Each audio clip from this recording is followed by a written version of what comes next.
The scoreboard at Etihad Stadium shows the score during the Carabao Cup first leg. Your team is 9-0 down from the first leg. You didn't see the game because you were stuck on the motorway, and sub-zero temperatures are forecast for the return fixture.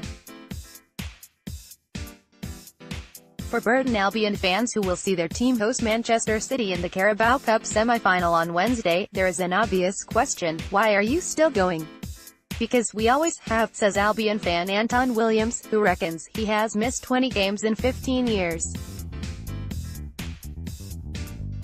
Dave Child has been going to watch the League One side for 50 years and tells BBC Sport, "This is biggest game in our history, our cup final, and it's only half over. There is no chance I am going to miss this. For those giving up on the game already, there is a precedent. City's joint heaviest defeat was an 8-0 loss on Boxing Day in 1894. The team, Burton Wanderers, they no longer exist. The pressure is off like never before," says Liz Kinsella, who was stuck on the M6 and never got to the first leg at Etihad Stadium. "We have absolutely nothing to lose." Liz Kinsella did not see the first leg after getting stuck in traffic en route to Manchester. Have said a prayer to St. Jude after witnessing the first leg hammering. Some might say it was better to be stuck in the tailback. But Kinsella, who didn't make it past Stoke-on-Trent, says she is taking extra precautions this time. "I might set off in the morning even though I live 3 miles away," the engineer jokes. "Know the tie is gone, but given we didn't make it last time, just being there will be a blessing. I've already said a prayer to St. Jude, which is the patron saint of lost causes. How many they score this time is kind of irrelevant.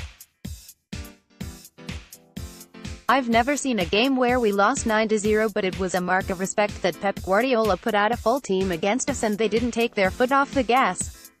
I'm glad they approached it like that because we have played the real Manchester City even if they are worth hundreds of millions. My husband works with the father of Burton midfielder Ben Fox, and apparently he returned home after the game at 1:30 a.m. and just said, 'Wow, fans pay a lot of money to watch football, and it's a shame when you turn up to a big cup tie and you see a weakened team and don't get to see the players. I hope he does the same again, but maybe it would be nice if they didn't score quite as many goals.'" Dave Child and wife Pam were among the lucky ones to make it to Etihad Stadium for the first leg at Man City. A bovril and a sausage roll helped at Etihad. Dave Child, who is in his 50th year of supporting Burton, was one of the lucky ones to make it to Etihad Stadium. The 60-year-old didn't get too downbeat during the game after finding his seat just as Kevin De Bruyne scored the first of 9 goals. "They have a nice menu at City, so I spent some of the time trying to decide whether to have a bovril or a sausage roll," the sales manager says. "When you're getting thrashed, you may as well be well fed and comfortable. We were there for the occasion.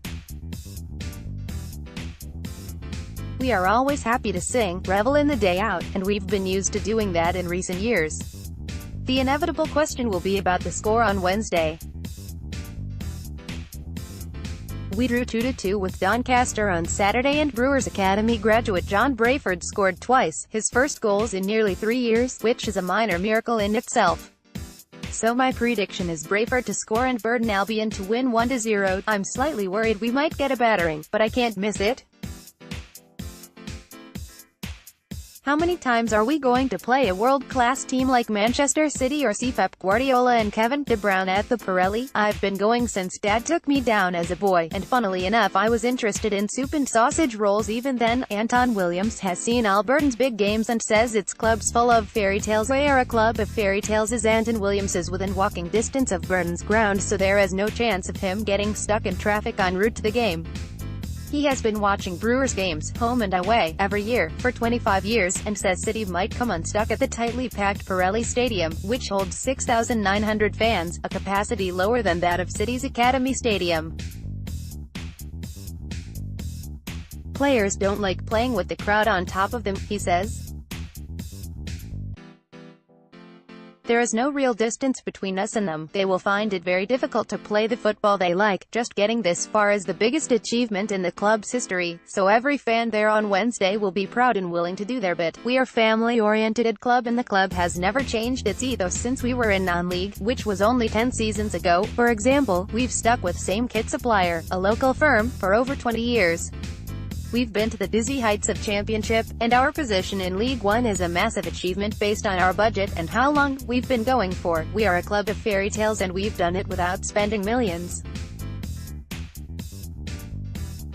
Our ground is paid for and we don't owe anybody anything. The club is run on trust, camaraderie and being in touch with the local community, and a lot of fans like that. It's nice to go to a place where you make friends.